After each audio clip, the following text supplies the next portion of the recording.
चलिए देखिए, पहले मैं एक बात बता दूं, फिर स्टार्ट करूंगा अपनी क्लास, ठीक है। क्या है सर? बेटा, अभी तक आप घूम रहे थे, लॉकडाउन हो गया खत्म, अब सारे स्कूल्स वगैरह खुल रहे हैं, कुछ पढ़ाई वगैरह के जरिए खुल रहे हैं, तो आप पढ़ाई स्टार्ट करिए। जितना भी छुट्टी मारनी थी आप मार चुके, ठीक है।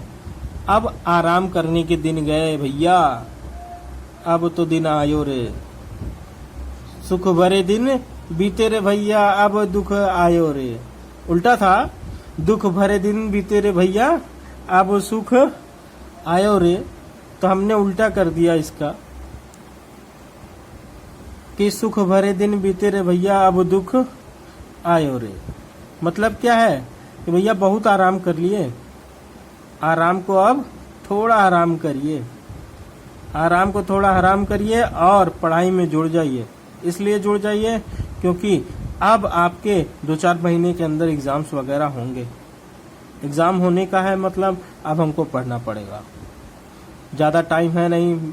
लॉकडाउन ने बहुत लंबी छुट्टी दे दी, अब सर असकत लगती है, अब उतना अच्छा नहीं लगता पढ़ाई करने में। तो बेटा बहुत ज़्यादा क्यों पढ़ते हैं, थोड़ा थोड़ा करके पढ़िए। कोई लड़ाई है क्या? कोई झगड़ा करना है किताब से? नहीं करना है ना, आराम से पढ़िए, थोड़ा थोड़ा करके पढ़िए, लेकिन फिर से हैबिट बनाना स्टार्ट करिए। तो मिलते हैं।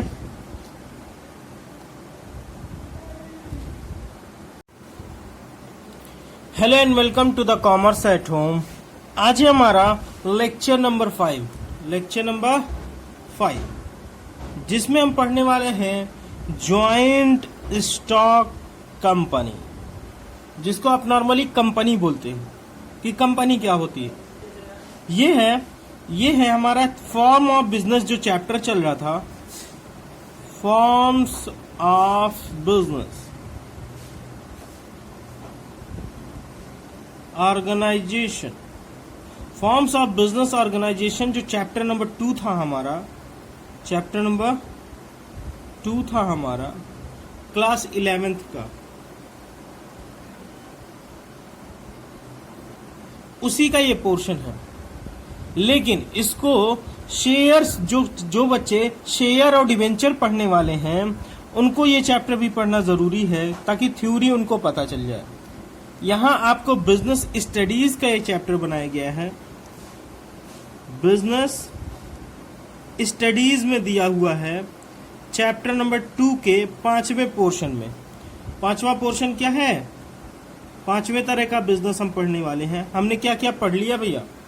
सोल ट्रेड पढ़ लिया है ना, इसमें सबकी वीडियोस की लिंक मिल जाएंगी आपको, आप परेशान मत होइए।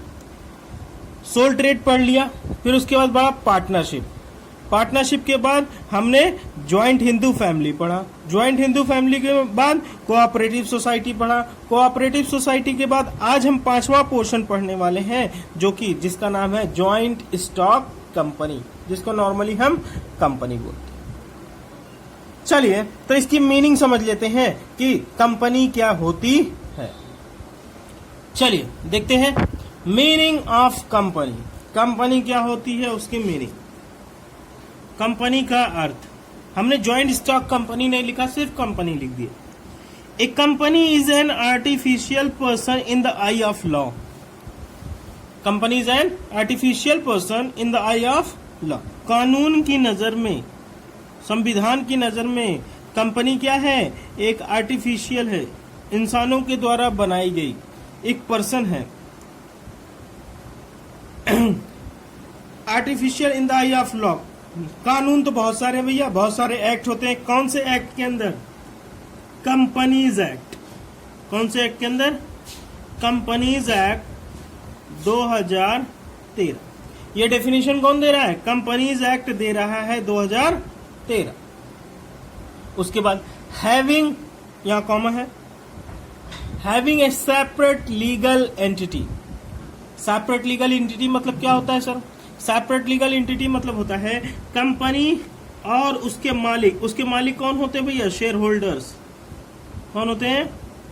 जितने भी लोगों ने शेयर खरीद के रखा है वो कंपनी के मालिक में से आते हैं। तो शेयर होल्डर जो होते हैं वो कंपनी के ऊपर सिर्फ फैसला लेने का अधिकार रखते हैं, वोटिंग राइट रखते हैं, लेकिन कंपनी उनकी नहीं होती। कंपनी खुद अपने नाम से चलती है। देखिए, परपीचुअल सक्सेशन, अगला पद क्या है? परपीचुअल सक्सेशन मतलब होता है कि भैया कभी बंद ना होने वाले। कोई शेयर होल्डर मर गया तो इससे कंपनी की लाइफ पे कोई असर आने वाला नहीं है। कोई शेयर होल्डर मर गया, 2-4 शेयर होल्डर के कुछ हो गया, बीमार हो गए, शेयर बिक गया, शेयर किसी और ने खरीद लिया, उससे कोई फर्क पड़ने वाला कंपनी को नहीं है। उसके बाद कॉमन सील। कॉमन सील मतलब क्या होता है? कॉमन सील मतलब होता है कि एक कंपनी का नाम है, वो अपने नाम पे चलती है। एबीसी लिमिटेड मान लेते हैं, एबीसी लिमिटेड। इसमें ढेर सारे शेयर होल्डर्स थे। शेयर होल्डर के नाम पे कंपनी नहीं चलती, कंपनी अपने खुद के नाम पर चलती। अच्छा, कॉमन सील होने का मतलब क्या है? इसकी एक अलग पहचान होगी, इसकी एक अलग पहचान होगी।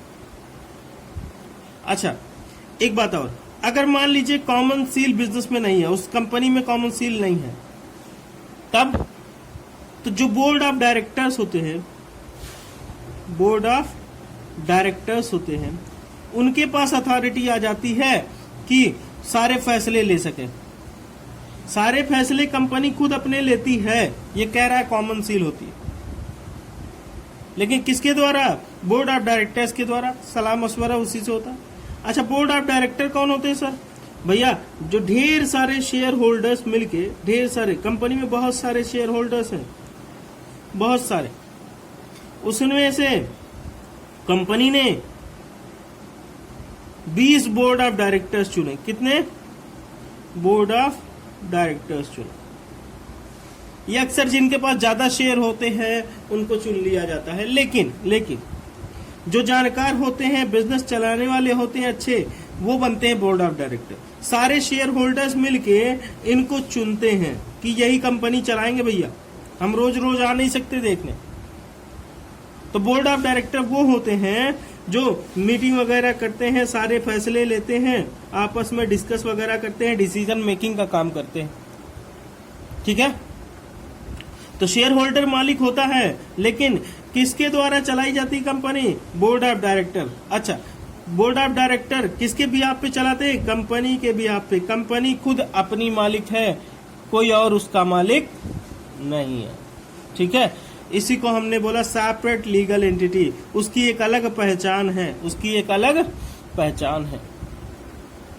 ठीक है? कंपनी का स्टाम्प लगता है, ना कि किसी बोर्ड ऑफ डायरेक्टर का स्टाम्प लग रहा हो। किसी बोर्ड ऑफ डायरेक्टर का स्टाम्प किसी डॉक्यूमेंट पे नहीं लगता।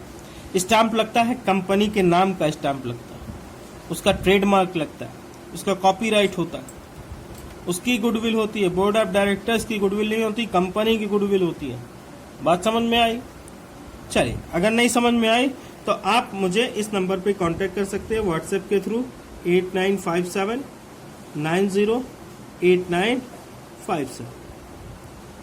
आप व्हाट्सएप कर सकते हैं इस नंबर पे, कुछ भी पूछ सकते हैं। अगर कुछ ना मिले तो आप कमेंट बॉक्स में भी कमेंट लिख के पूछ सकते हैं, कोई दिक्कत नहीं। आपको रिप्लाई जल्दी से जल्दी जितना पॉसिबल हो सकेगा मैं दे दूंगा। बहुत ज़्यादा टाइम नहीं होता बेटा, इसलिए सारे लोगों को मैं रिप्लाई नहीं दे पाता, उसके लिए माफ़ी चाहता हूँ। मैं सारे लोगों को रिप्लाई नहीं दे पा रहा हूँ, लेकिन अगर मिल जाए तो अच्छी बात है बेटा रिप्लाई। अगर नहीं मिल पाए तो बुरा मत मानिए, एक बार और मैसेज छोड़ दीजिए, एक बार और टेक्स्ट कर लीजिए, हैं जी, ताकि दोबारा में मिल जाए।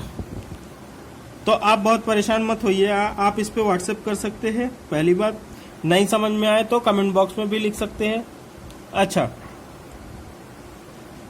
और सर हमने ज्वाइंट स्टॉक कंपनी से अभी अभी पढ़ना शुरू किया है, अभी आपकी वीडियो देखी और अभी से ही पढ़ना शुरू किया है। पीछे की वीडियोस कैसे मिलेंगी? तो आप प्लेलिस्ट खोल लीजिए मेरे चैनल की, उसमें 11th के नाम से बिजनेस स्टडीज बनी होगी, 11th के नाम से अकाउंट्स बना होगा, 11th के नाम से बैंकिंग बनी होगी। बैंकिंग तो अब हट गई यूपी बोर्ड से, और सीबीएसई आईएससी में तो पहले से नहीं थी। तो बिजनेस स्टडीज और अकाउंट्स अभी आप पढ़िए। अब आ गया बैंकिंग की जगह पे इकोनॉमिक्स। तो बेटा अभी इकोनॉमिक्स की वीडियोस हम नहीं बना रहे हैं, इकोनॉमिक्स को हम लोग बाद में देखेंगे। ठीक है। तो आप प्लेलिस्ट में जाएंगे, अगर आप 12th के हैं तो 12th के नाम से बिजनेस मिल जाएगा, बैंकिंग मिल जाएगा और अकाउंट मिल जाएगा। तो कृपया करके आप सारे के सारे लोग ये प्लेलिस्ट खोल लीजिए। आप चैनल, जब आप वीडियो देख रहे होंगे तो उसके नीचे मेरा चैनल का नाम लिखा होगा कॉमर्स एट होम और यहाँ फोटो बनी होगी।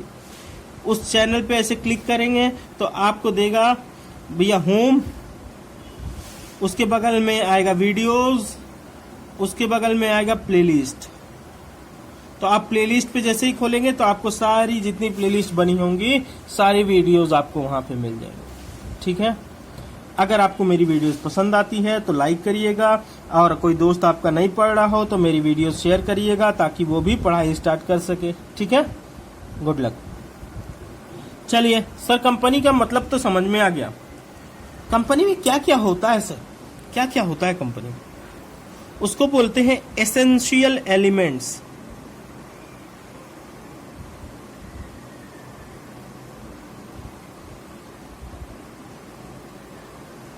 जिसको आपकी बुक में लिखा हुआ फीचर्स। कंपनी के अंदर पाए जाने वाले तत्व। एक कंपनी जब बनती है तो कंपनी में कौन कौन सी चीजें होनी चाहिए, तब हम उसको कंपनी कहेंगे। एसेंशियल एलिमेंट्स या फीचर्स कह लीजिए, ठीक है। चलिए देखेंगे क्या क्या होता है। चलिए हम पढ़ेंगे point number 1, N artificial person. Company क्या होती है? कंपनी में होनी चाहिए आर्टिफिशियल पर्सन होनी चाहिए। आर्टिफिशियल पर्सन मतलब ऐसा पर्सन जिसे पर्सन में ह्यूमन बीइंग आते हैं, जो खा सकते हैं, दौड़ सकते हैं, पी सकते हैं, है ना, बोल सकते हैं।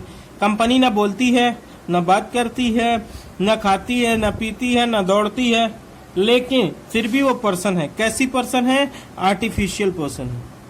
क्यों? क्योंकि लॉ कहता है, लॉ मतलब कंपनीज एक्ट 2013 कहता है कि कंपनी एक आर्टिफिशियल पर्सन है, ठीक है। सेपरेट लीगल एंटिटी होनी चाहिए। सेपरेट लीगल एंटिटी मतलब ये इंडिपेंडेंट होती है अपने शेयर होल्डर से। शेयर होल्डर मालिक होते ही कंपनी के, लेकिन कंपनी कहती है हम आपके हिसाब से नहीं चलेंगे, जो कंपनी के लिए अच्छा है उसी हिसाब से चलेंगे। इसीलिए अपने शेयर होल्डर से इंडिपेंडेंट होती है, आजाद होती है। उसमें शेयर होल्डर्स की आप एक वोट ले सकते हैं, आप एक मत ले सकते हैं, आप उसकी बात पूछ सकते हैं, लेकिन फैसला लेने का अधिकार खुद कंपनी को। किसके द्वारा फैसला लिया जाता है? बोर्ड ऑफ डायरेक्टर्स के द्वारा, ठीक है। कैसे बनती है? फॉर्मेशन थ्रू रजिस्ट्रेशन कराना पड़ता है। एक बिजनेस का रजिस्ट्रेशन किसके अंडर में कराना पड़ता है? किसके अंदर में? भैया कंपनीज एक्ट के अंडर में कराना पड़ता है 2013, या किसी और। इससे पहले कंपनीज एक्ट था 1956।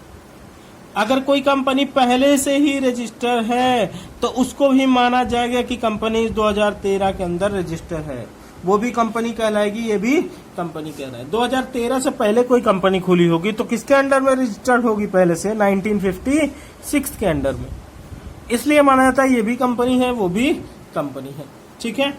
और बहुत टाइम कंज्यूमिंग प्रोसेस होता है, बहुत टाइम लेता है कंपनी बनाने में, बहुत खर्चीला होता है कंपनी बनाना, एक्सपेंसिव होता। क्या एक्सपेंसिव होता है? क्योंकि बहुत ज्यादा कैपिटल की जरूरत पड़ती है और बहुत ज्यादा पैमाने पे व्यापार करना पड़ता है। परपीचुअल सक्सेशन मतलब कि भैया कंपनी जब स्टार्ट हुई तब से चलती ही रहेगी, कंटिन्यूटी बनी रहेगी, साल दर साल चलती ही रहेगी। कब तक चलेगी सर? कब तक चलेगी? जब तक सारे लोग मिलकर ये ना कह दे कि अब हमें कंपनी बंद कर देनी चाहिए, या इंसॉल्वेंट हो जाए, या गवर्नमेंट खुद ही कह दे कि अब ये कंपनी बंद होनी चाहिए, तभी बंद होती है। अदरवाइज जो भी शेयर होल्डर्स, अगर शेयर होल्डर्स को कुछ होता है, इनके मालिकों को कुछ होता है, तो उससे कंपनी पे कोई इफेक्ट नहीं पड़ता, कंपनी चलती ही जाती है। एक शेयर होल्डर गया, दूसरा आ जाएगा, इससे कोई फर्क पड़ने वाला नहीं। कंट्रोल और लायबिलिटी, कंट्रोल किसके हाथ में होता है? कंट्रोल देखिए, सबसे पहले तो मालिक होते हैं शेयर होल्डर। शेयर होल्डर की कंपनी है, जितने शेयर होल्डर्स हैं पैसा लगाए हुए वही वही चलाना चाहिए। लेकिन रोज रोज आके डेली टू डेली ट्रांजेक्शन में ये हेल्प नहीं कर पाते।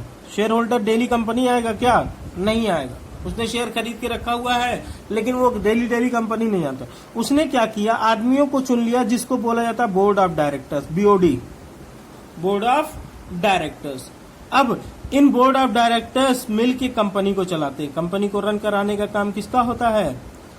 Board of directors. मालिकाना हक शेयर होल्डर्स का है, लेकिन वो लोग मिलके कुछ लोगों को बोर्ड ऑफ डायरेक्टर बना देते हैं ताकि तुम लोग मिलके कंपनी चलाओ। कंपनी चलती रहती है, शेयर होल्डर को कुछ भी हो जाए उससे कोई मतलब नहीं है। बोर्ड ऑफ डायरेक्टर्स भैया काम करते रहते हैं, ठीक है। लायबिलिटी कैसी होती है सर? लायबिलिटी होती है बेटा लिमिटेड।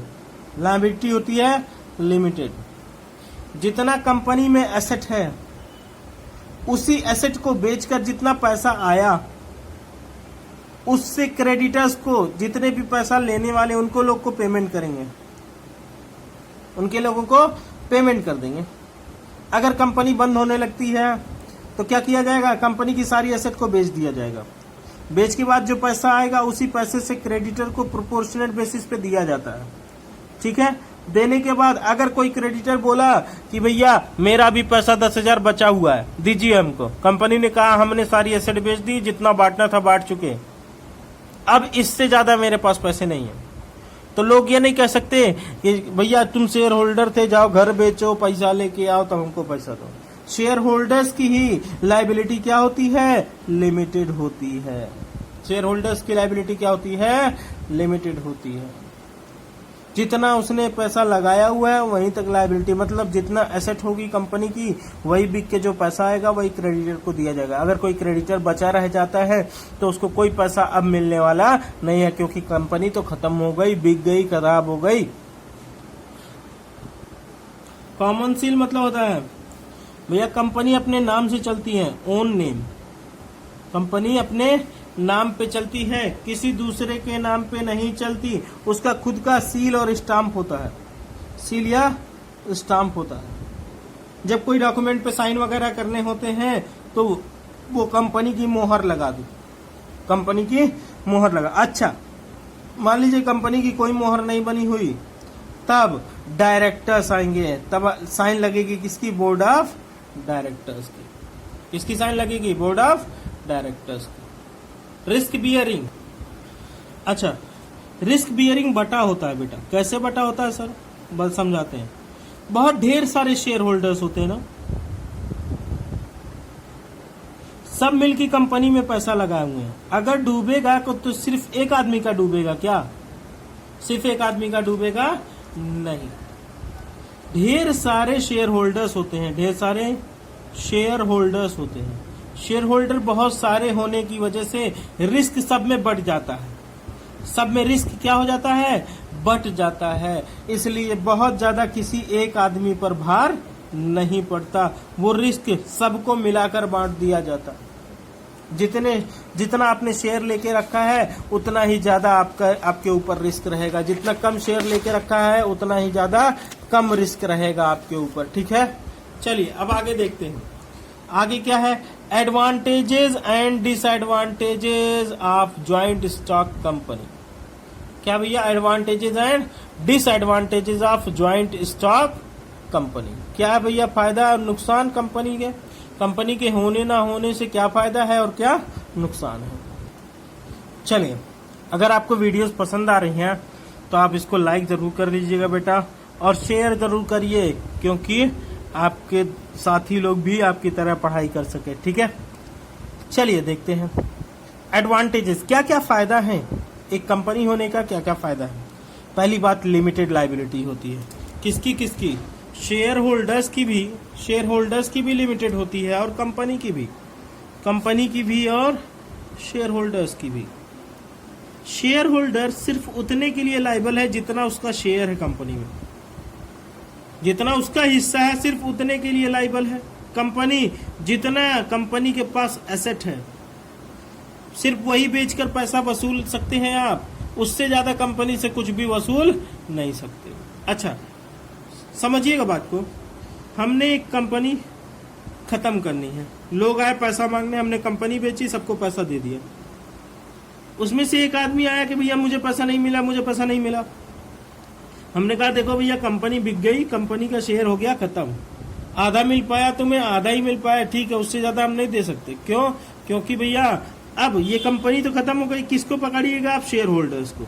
शेयर होल्डर क्या कहेगा? जितनी मेरा शेयर था उतना मैं भर चुका हूं पहले ही, अपनी एसेट बेचवा दी अपने, अब कहां से लीजिएगा? तो इसलिए कहा जाता है लिमिटेड लायबिलिटी होने का फायदा है कंपनी का, एडवांटेजेस है उसका, क्योंकि उतना ही पैसा भरना पड़ेगा लिक्विडेशन के टाइम पे जितना उसका एसेट है, जितनी उसकी एसेट है, जितने की एसेट बिकेगी उतना ही भरना पड़ेगा, उससे ज्यादा पैसा भरने की जरूरत नहीं पड़ेगी। ट्रांसफर ऑफ इंटरेस्ट, देखिए लोग पैसा कहाँ लगाते हैं? शेयर्स में लगाते हैं, डिबेंचर्स में लगाते हैं।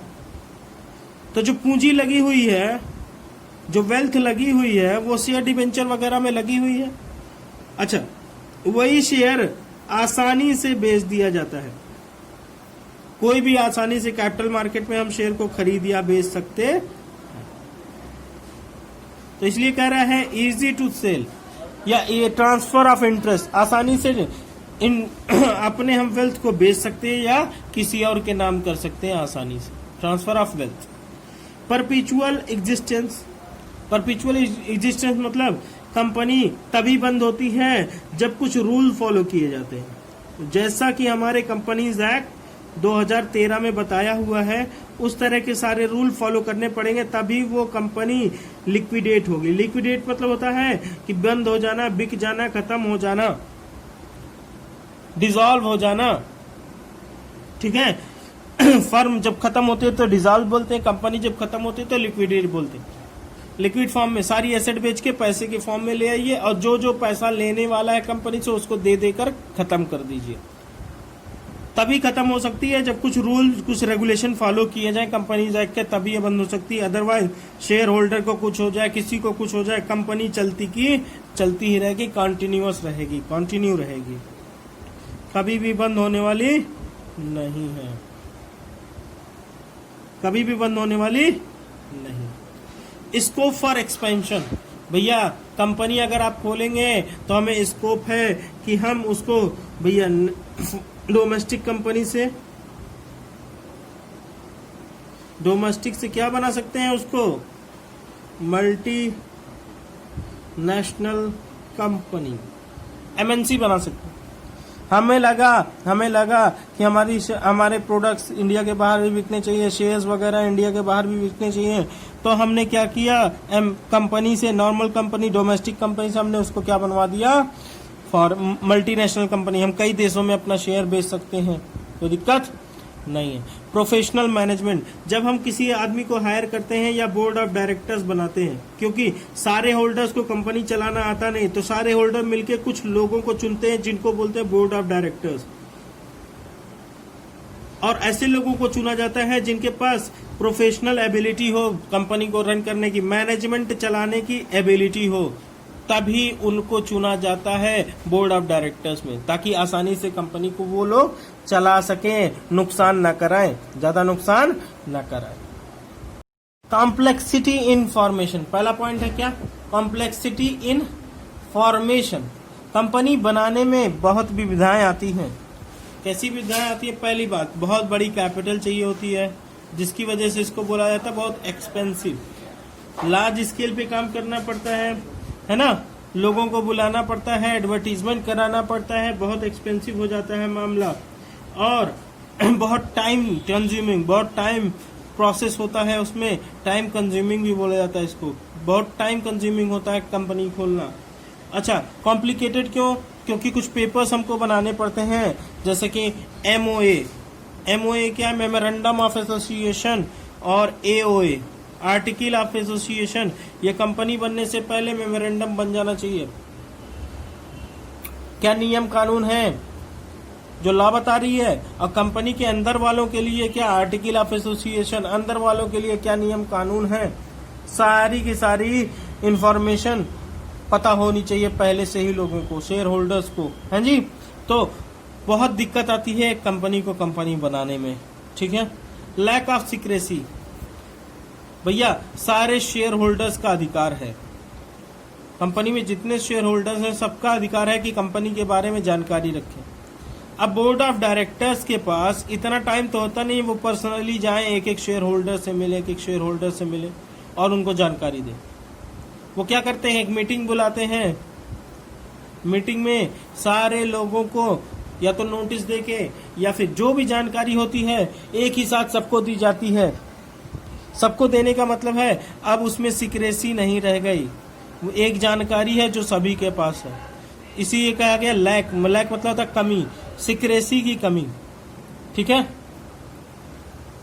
अच्छा, impersonal work environment. Impersonal environment मतलब क्या है कि भैया कोई भी अपना, जैसे कि सोल ट्रेड में एक मालिक होता है। अब इस मालिक से सब कोई पर्सनली मिल सकता है, बातचीत कर सकता है, लेकिन इसमें क्या होता है, बोर्ड ऑफ डायरेक्टर जो बिजनेस चला रहे हैं वो जाके शेयर होल्डर्स से नहीं मिल पाते, क्योंकि इतने ज्यादा शेयर होल्डर्स हैं, अपने एम्प्लॉयज से नहीं मिल पाते।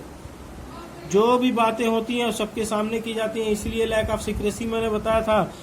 इम्पर्सनल वर्क इन्वायरमेंट मतलब क्या है, वो खुद के फायदे के लिए नहीं काम कर सकते, सिर्फ अपना पर्सनल इंटरेस्ट नहीं दे सकते, और ना ही कोई वादा कर सकता है बोर्ड ऑफ डायरेक्टर कि कंपनी एक ऑर्गेनाइजेशन को बताइए कमिटमेंट कोई देना चाहेगा। कोई भी बोर्ड ऑफ डायरेक्टर कोई कंपनी के लिए कमिटमेंट देगा शेयर होल्डर्स को कि भैया देखिए शेयर होल्डर्स साहब, आपकी कंपनी है, मैं इसको बना ही दूंगा, कंपनी चमका दूंगा, बहुत आगे लेके जाऊंगा।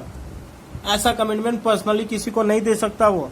क्यों? क्योंकि ये एक ऐसा संगठन है जिसमें कई बोर्ड ऑफ डायरेक्टर मिलकर एक साथ काम करते हैं, और किसके बिहाफ पे काम करते हैं कि बाकी सारे शेयर होल्डर्स के बिहाफ, मालिकों के बिहाफ पे बोर्ड ऑफ डायरेक्टर काम करता है। इसलिए कोई कमिटमेंट वगैरह की बात नहीं होती है। लेकिन एक सोल ट्रेड है, उसमें एक आदमी की खुद की अपनी प्रैक्टिस होती है, अपना पूरा पर्सनल काम होता है, एक अकेला मालिक है, जितना फायदा होगा उसको अकेले को होगा, तो वहाँ उसका पर्सनल वर्क एनवायरनमेंट होता है। यहाँ इम्पर्सनल, यहाँ किसी का पर्सनल एनवायरनमेंट नहीं होता। डिले इन डिसीजन मेकिंग, भैया जब कोई डिसीजन लेना होता है तो बोर्ड ऑफ डायरेक्टर्स मीटिंग करते हैं।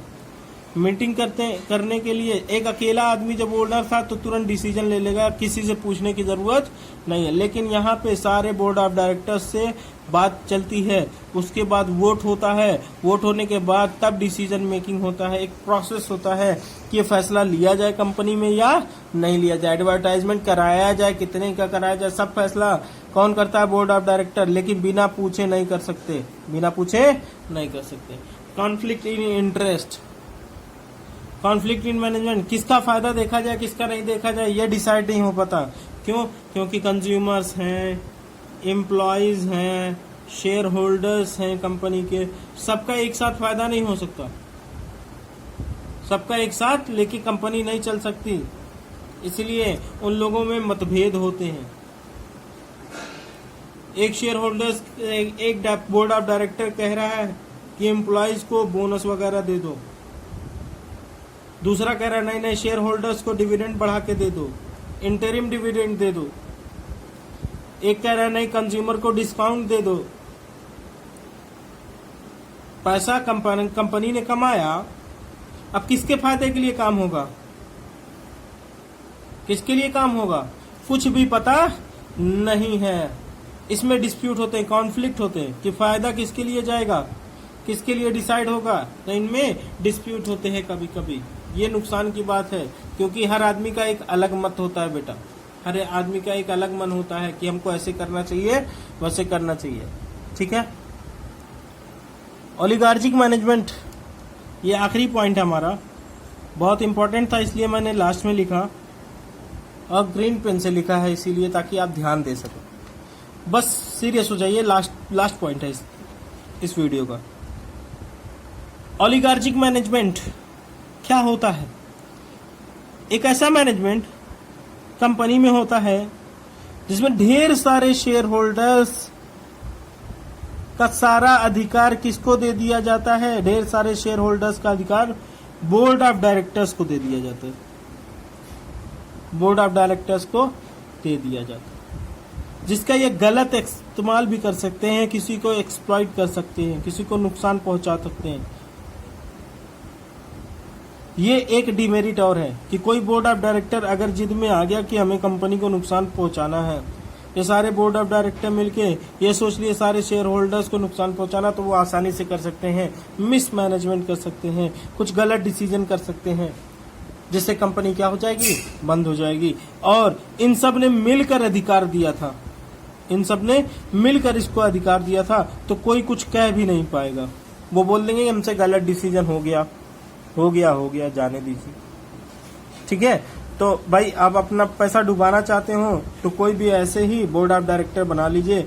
अदरवाइज एक अच्छे आदमी को, एक अच्छे बिजनेसमैन को क्या बनाइएगा, बोर्ड ऑफ डायरेक्टर बनाइएगा। एक ऐसा बिजनेसमैन जो बिजनेस को चलाना, रन करना जानता हो।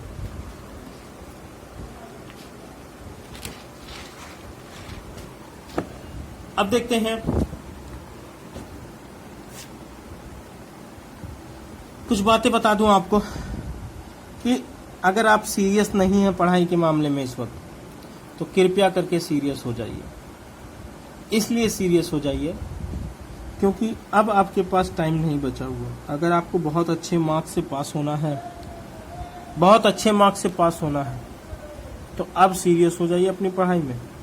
बहुत ज़्यादा ज़रूरी है बेटा, ठीक है।